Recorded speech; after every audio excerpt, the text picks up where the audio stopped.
With Civil Aviation Ministry deciding to permit scheduled airlines to unbundle certain services and to charge fees for these services separately, Air India will be the first of the block in introducing extra charges for flyers.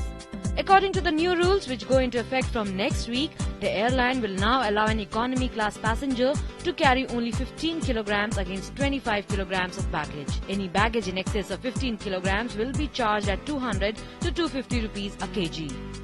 At present, the excess baggage rates vary depending on the length of the journey. There would be no charge for hand baggage up to 7 kilograms. However, members of Air India's Frequent Flyers program will be allowed an additional 10 kg of check-in baggage on domestic flights free of cost.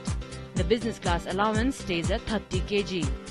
The national carrier is also contemplating levying charges for preferred seats. It is surprising that Air India and not low-cost carriers have taken the plunge in charging for the services which have been free till now.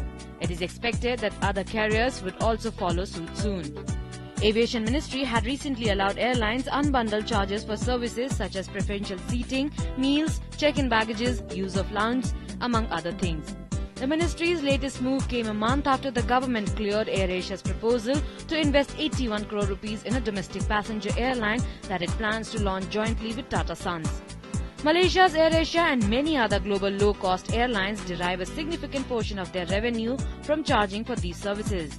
The implementation of the decision to unbundle services, initially by Air India and eventually by other airlines, will see the airline industry increase the revenues from other income.